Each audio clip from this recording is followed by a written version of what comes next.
Resto Geek.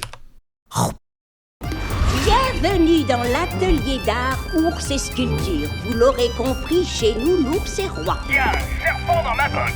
Prenez vos clics et vos claques. Tarte à la rhubarbe devant d'incroyables séries. Tardis, pour faire court. On va passer du coup sur le dossier. Pixar.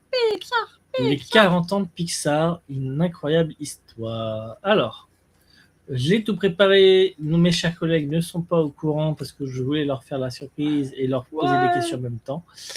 Non, me laisse pas toute seule. Faire les typos, ça passe. Vous êtes sympa, merci. Alors, tac. Après avoir parlé de Toy Story 5, on s'est dit qu'il était difficile de s'arrêter là. On va parler de Pixar. Avec la sortie de Toy Story qui était en 95 et Pixar qui est né pile poil il y a 40 ans, en février, je crois.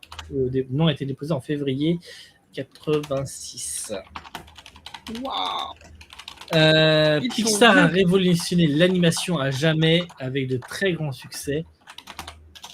Et pourtant, vous l'ignorez peut-être, mais Pixar était à l'origine une petite équipe d'informaticiens, d'ingénieurs et de passionnés qui rêvaient de repousser les limites de l'image de synthèse. Ok. Pour les perdus du fond de la classe, on vous rappelle que Pixar, c'est entre autres Monstres et compagnie, Le Monde de Nemo, Les Indestructibles, Cars, Ratatouille, Wall-E, Là-haut, vice-versa, Coco et bien d'autres. On va aller plus vite. Vous voyez les meilleurs Disney ? C'est Pixar. Bah non, il y a le Roi Lion. Bah ouais, c'est parce que je dis. Vous voyez les meilleurs Disney ? C'est Pixar. Non, il y a Mulan. Putain, mais arrêtez de me donner des exemples parfaits. D'ailleurs, on vous propose de... Ils auraient pu me sortir Hercule, Aladdin. Non, ils me sortent Mulan. C'est quoi la prochaine étape, Pocahontas ? Bref, je vous propose de remonter dans le temps et de répondre aux quelques questions suivantes. Comment Pixar est-il né ? Pourquoi Disney et Pixar sont-ils deux studios différents ? Comment ont-ils fusionné ? Comment une poignée d'ingénieurs a-t-elle réussi à transformer l'animation pour toujours ? Et surtout, pourquoi les films Pixar continuent-ils de nous toucher autant après toutes ces années ? Ou est-ce qu'ils continuent toujours de nous toucher ? Tu peux répéter la première question ? Ne vous inquiétez pas, on va commencer par les origines de Pixar. Alors déjà, je vais commencer par vous poser une première question. Est-ce que vous savez quel grand nom du cinéma lance ce qui sera les prémices de Pixar ? Avec le Vendetta. Non, on est fin 70. À cette époque, les effets spéciaux, ils sont surtout pratiques. C'est des maquettes, l'animation image par image et dessin. Donc c'est très coûteux, c'est très limité. Et on a un film dans ces années-là qui fait un très grand succès pour ses effets spéciaux. Est-ce que vous savez Non, sérieusement. Un grand film, fin 70, qui fait des... Star Wars, exactement. George Lucas veut moderniser les effets spéciaux. Et pour ça, il lance une petite équipe qui va appeler The Graphics Group pour essayer d'automatiser numériquement les effets spéciaux, pour essayer d'aller plus loin. Donc, il développe The Graphics Group. The Graphics Group fait 3 choses. Des ordinateurs spécialisés pour le graphisme, très chers pour un marché de niche, dont on verra d'ailleurs que Disney est un de leurs clients. Du rendu image avec des lumières, des ombres, des surfaces, des perspectives. C'est les bases du rendu 3D qui sont encore utilisées aujourd'hui. Et des algorithmes d'animation pour déplacer des objets en 3D, simuler des mouvements réalistes, gérer des formes complexes, qui sont aussi des bases qu'on utilise encore aujourd'hui dans le cinéma et dans le jeu vidéo. Donc tout ça vient des ingénieurs qui ont travaillé et du groupe qu'a créé George Lucas. Incroyable quand même. Le Pixar, avant d'être un studio de cinéma, c'est d'abord ça, une équipe d'ingénieurs qui veut faire de l'animation numérique moderne. Bref, des geeks. Et pour ça, ouais, des geeks, exactement. Ils développent Motion Doctor, qui est un des tout premiers logiciels développés par Graphic Groups de Lucasfilm, qui permet de créer des animations par ordinateur sans obliger les animateurs à être des experts en informatique. globalement, il part du principe que la technologie, ça sert à rien si les artistes ne peuvent pas l'utiliser. Ça la permet de faire des premiers effets dans des films comme Star Trek 2 de 82, le Genesis Effect, la transformation d'une planète, dans Young Sherlock de 85 aussi, avec l'apparition d'un chevalier en vitrail. C'est considéré comme un des premiers personnages 3D vivants. Et puis, il commence à se rendre compte que pour montrer que le logiciel fonctionne, il faut faire quelques courts-métrages. Et il commence par faire des courts-métrages. Je pourrais vous en montrer un d'ailleurs, tiens. Hop. Qui s'appelle André et Wally-B. Alors, les courts-métrages de Pixar sont très intéressants. Alors, attendez, on va passer là. Je vais mettre la vidéo. On va pas le regarder en entier parce que pourquoi il dure 1 minute 26. The Lucasfilm Computer Graphics Groups. C'est André et Wally-B. Hop, j'avance un peu. Vous voyez, on a déjà une ambiance, une forêt, etc. On a un personnage qui me rappelle un petit peu l'abeille qu'on a vu dans Toy Story 5. Mais il est plus grand. Alors, moi, je veux pas dire, mais dans le live, on voit que dalle. Oui. Ah, pardon. Je remets là. Merci, Je suis en Stalas. train de me dire.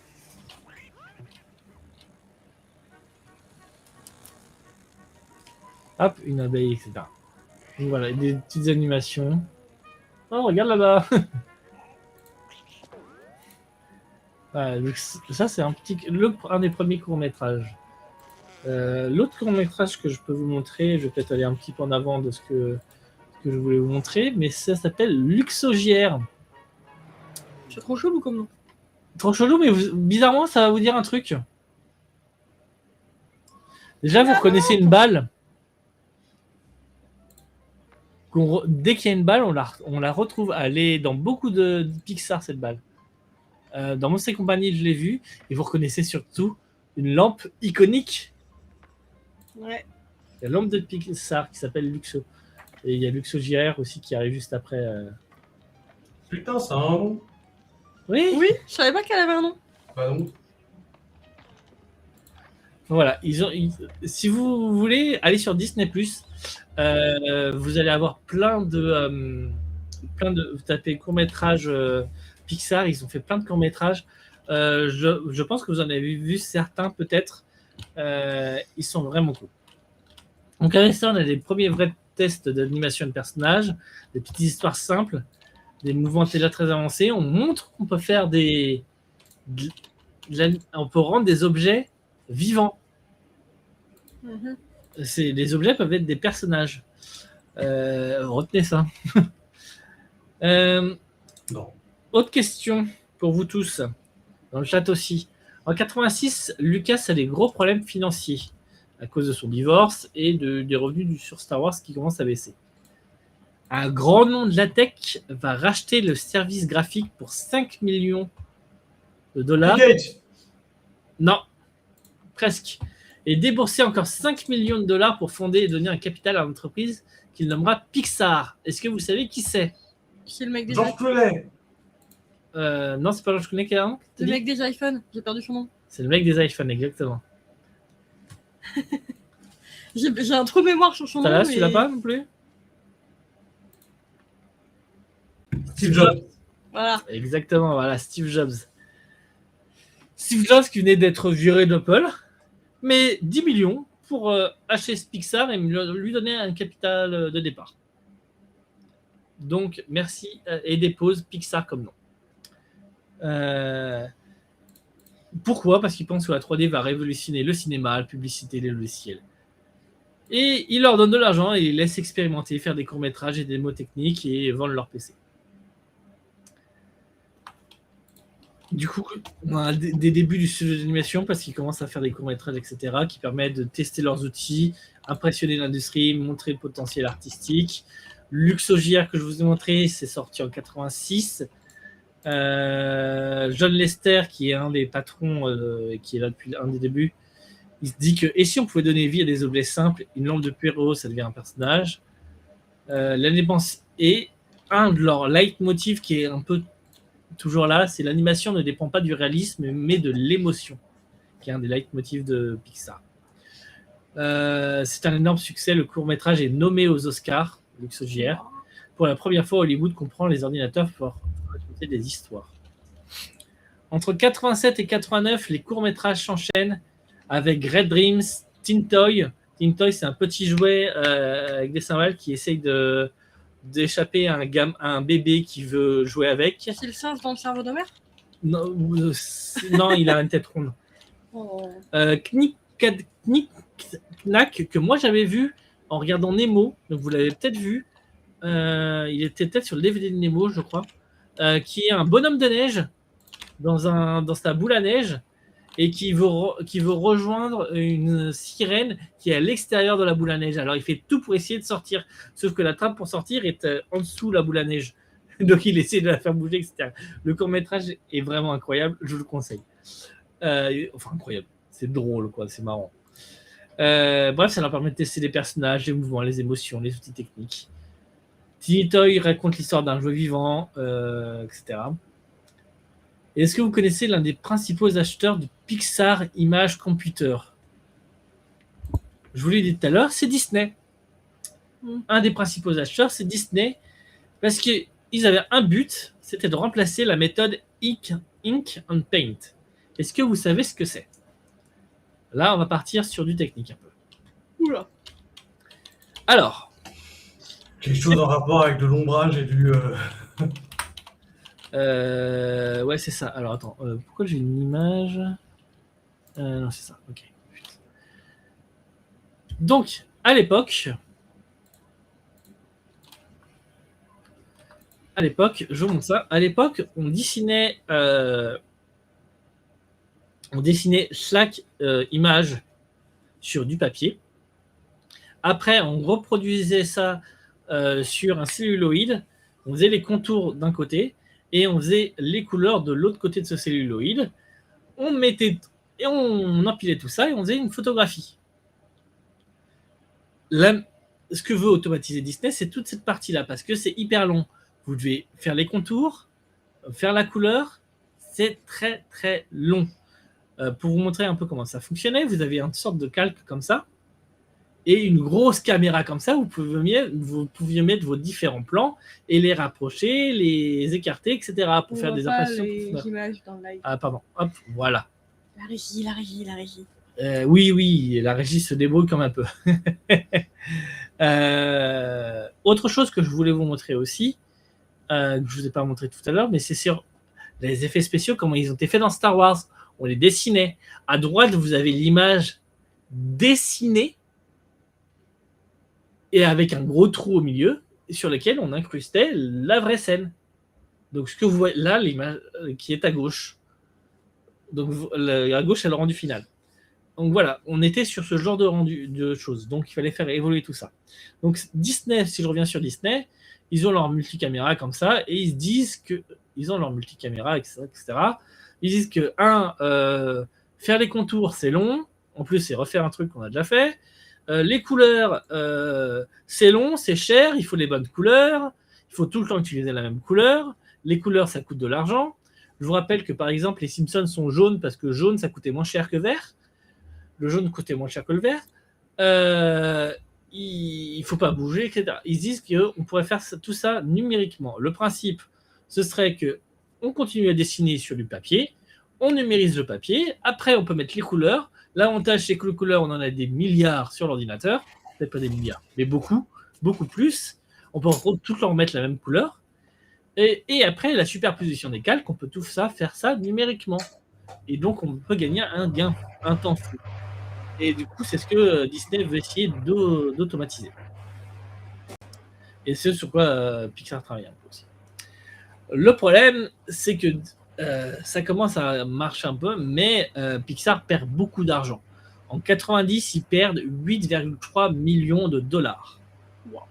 L'entreprise, ouais, c'est beaucoup. L'entreprise cherche un partenaire pour survivre.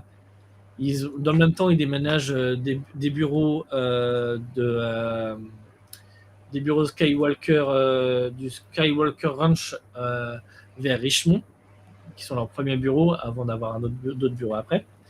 Et en 91, ils finissent par avoir un accord majeur avec Disney pour 26 millions de dollars. Le deal, c'est de produire 3 longs métrages en images de synthèse. Ils avaient un peu licencié aussi avant. Mais voilà, gros 3 longs métrages en images de synthèse. Le premier étant Toy Story.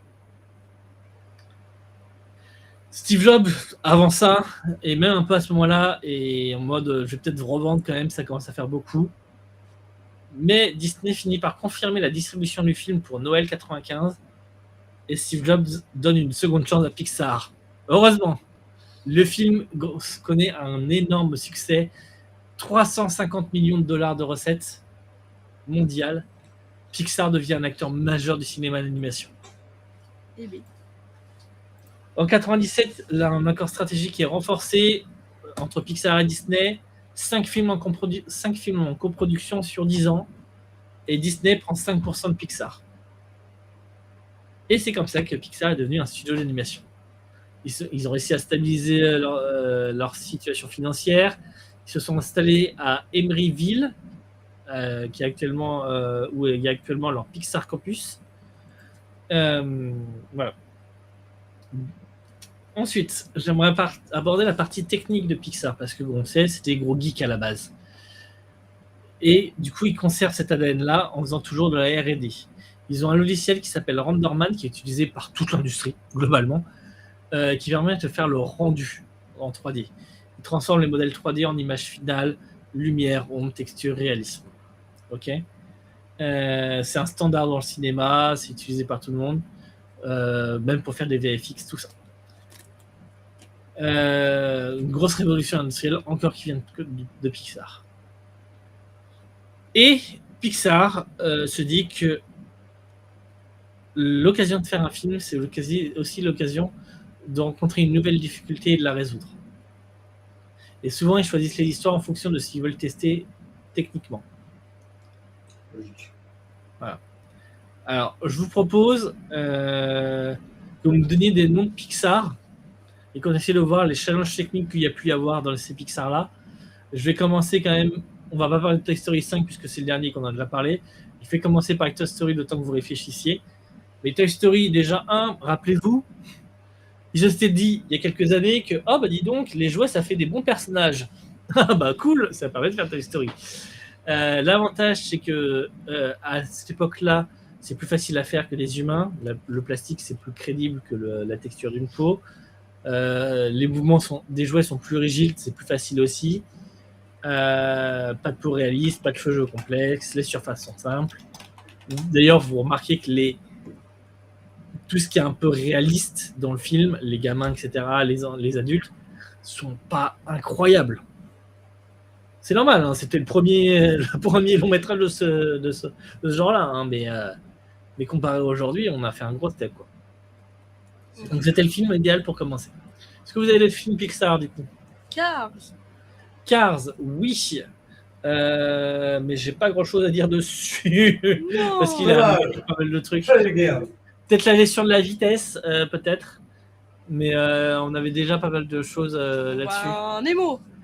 Ouais, Nemo, c'est bien Nemo. Nemo. Non. C'est le premier qui a vraiment de l'eau de manière crédible. Parce que ça se passe carrément dans l'océan. Donc tout ça, les gestions des reflets, de la transparence, de la lumière dans l'eau, etc. Ça leur a permis de développer tout ça. D'autres? Les indestructibles. Les indestructibles, oui, ça leur permet de faire des animations de corps humain qui commençaient à devenir un peu plus stylisées, de pouvoir les détendre, etc. De faire des super-héros crédibles. Oui. Vous avez oublié le deuxième long métrage de 1001 pattes. Exactement, 1001 pattes, qui a permis de gérer des centaines d'insectes en mouvement. Mais il était trop bien, 1001 pattes. Ouais. Les scènes de foule. La gestion en masse de personnages, ils ont pu résoudre ça avec. Ensuite, Monstres et compagnie, la fourrure de Sully, les milliers de poils de sa fourrure, les mouvements naturels. Et c'est quand même un des Pixar qui, je trouve, a pas trop vieilli. Toy Story et 1001 pattes ont vieilli. Monstres et compagnie, on commence à arriver dans ceux qui n'ont pas trop vieilli. Ratatouille. La nourriture appétissante en 3D. Ouais, t'es pas très appétissante. Hein. Ouais, mais on avait quand même de la texture fine, Non, mais etc. Je suis déjà, d'accord, elle était Ils pareille. ont appelé ça ratatouille alors qu'il n'y a pas une ratatouille. C'est pas faux. J'ai quoi d'autre? J'ai Wall-E. Des expressions émotionnelles sans dialogue, des robots très expressifs, de la lumière, de la poussière, etc. Et après, globalement, des petits trucs encore en plus pour améliorer là-haut la gestion de masse avec tous les ballons, la physique du déplacement. Là-haut. Il est tellement Inside Out avec les émotions abstraites, comment on visualise des concepts. Mais là, c'est plus pas forcément technique. Et le dernier, pour moi, je crois, c'est Coco qui a vraiment des lumières incroyables. Ils ont une gestion des lumières incroyable avec ça. Et ils ont leur propre logiciel encore. Ils n'utilisent pas les logiciels des autres. Tac. Et on va terminer du coup sur la méthode Pixar. Ah non, j'ai encore d'autres trucs, mais c'est pas grave, on avance vite alors. À ce moment-là, Pixar a prouvé qu'il savait faire des films spectaculaires, mais un problème reste, comment faire en sorte que ces films soient toujours aussi bons, émotionnellement, et toujours impressionnants techniquement. Et la réponse de Pixar est assez unique dans l'histoire du cinéma. Ils ont inventé une méthode de travail. Un film Pixar ne commence jamais par une idée technique, mais toujours par une idée émotionnelle. Et après, ils vont chercher ce qu'ils peuvent résoudre comme problème technique avec aussi. Ok. Et ils ont une méthode qui s'appelle le Brain Trust. Globalement, tu as un groupe de réalisateurs et de scénaristes côté Pixar, et ils se réunissent régulièrement pour analyser les films en cours, critiquer sans filtre et surtout proposer des améliorations. Il n'y a pas de hiérarchie, il n'y a pas de chef qui décide. On peut dire que le film ne fonctionne pas, mais on ne peut pas imposer une solution. Il faut juste que tout le monde puisse en parler, etc. Et du coup, ça permet que tout le monde se sente libre de parler, de dire ça peut-être pas, etc. Et d'essayer de chercher le meilleur film qui soit à tout moment. Et je pense que c'est un des faits que leurs films soient des succès.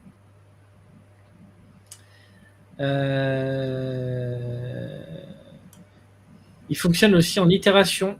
Un film Pixar passe par des dizaines de versions, des scénarios réécrits, des scènes supprimées ou refaites. Et j'adore leur politique de formation. Ils ont une école interne, la Pixar University, et tout le monde, mais vraiment tout le monde, peut apprendre l'animation, comprendre le storytelling, s'améliorer artistiquement. Même un ingénieur peut suivre des cours de dessin, de narration, de théâtre. L'idée, c'est que tout le monde doit comprendre l'histoire, pas seulement les artistes. Et je trouve que c'est un truc qui est beaucoup trop souvent oublié en entreprise. Je prends l'exemple des gens dans ma branche qui écrivent les spécifications pour des développeurs. Je trouve que les meilleures personnes qui font ça, c'est celles qui comprennent comment marche un développeur et comment ça marche le développement. Généralement, c'est les meilleurs. Parce que, en fait, tu comprends les autres, donc tu sais comment leur parler, etc. Je trouve ça ultra intéressant.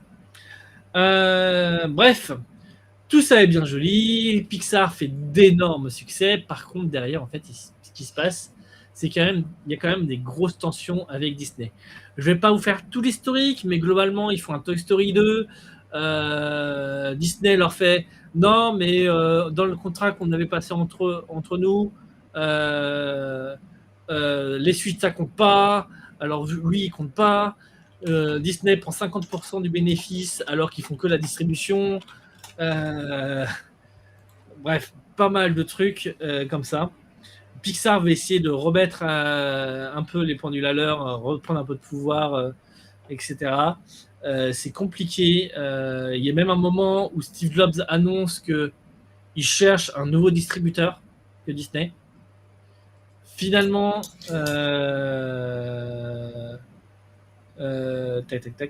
en 2006, Disney rachète Pixar.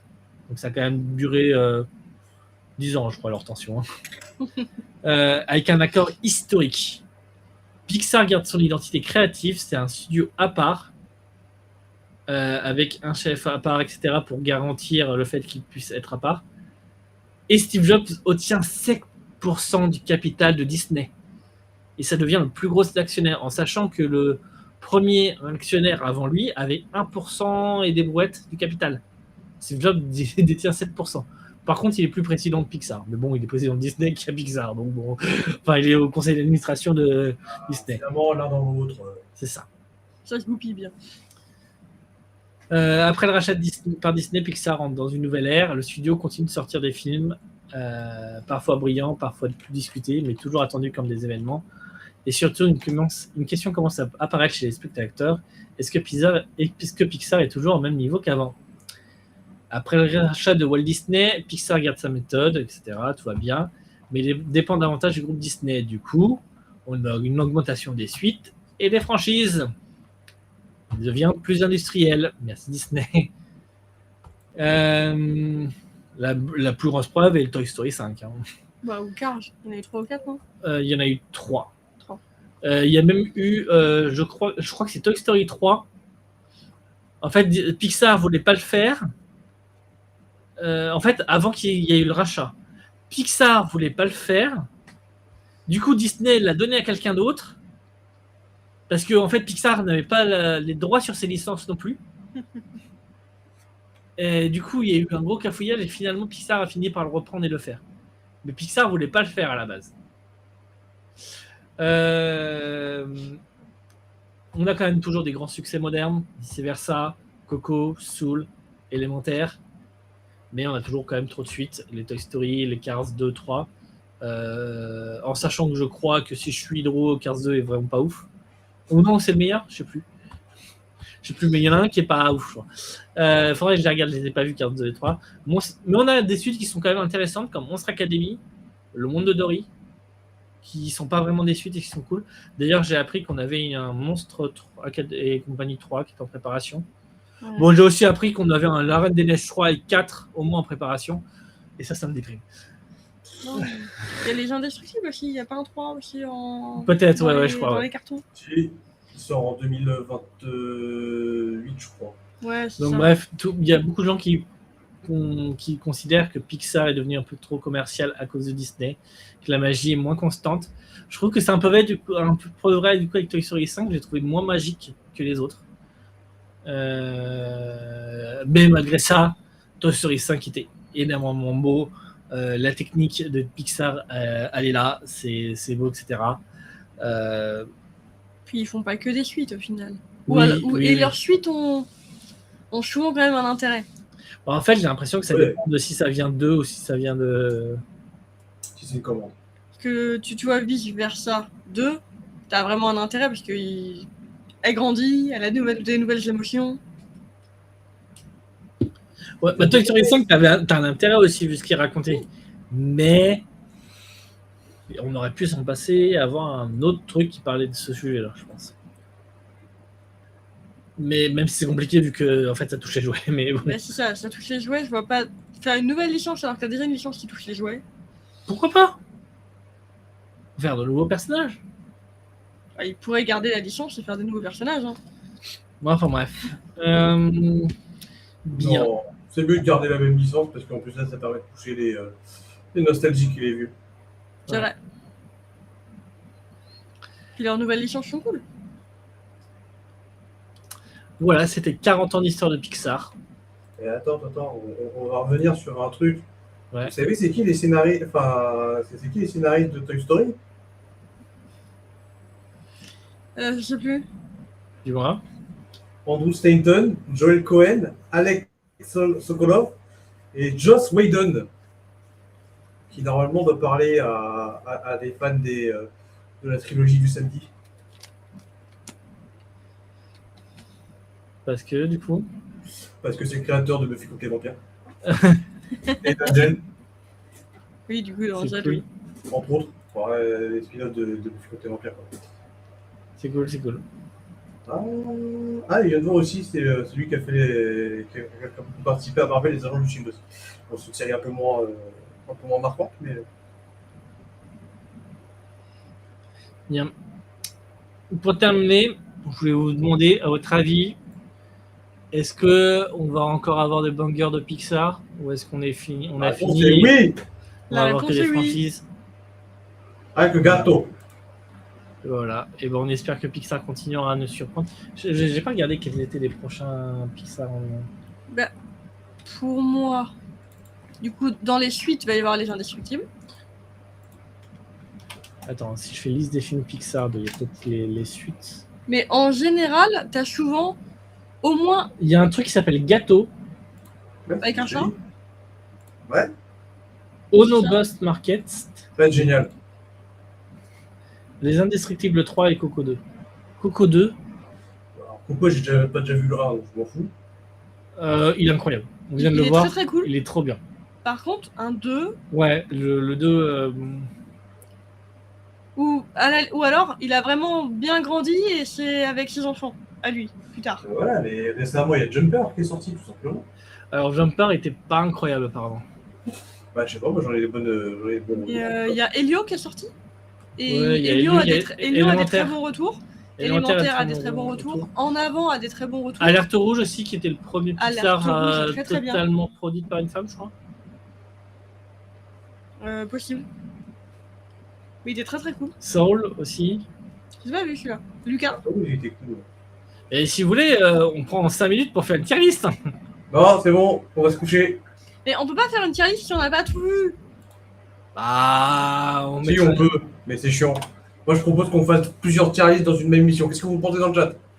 Ah non, mais j'avoue, une émission tier list des Pixar, tier list des Disney, tier list des séries trucs, tier list des films. Moi, je dis oui, hein. Une émission spéciale tier list. Voilà, on a dans le chat Tangbladé qui dit oui, une émission de tier list, c'est cool. Écoutez, Il faut écouter ses viewers. on peut le faire en 2 minutes, hein, vous savez.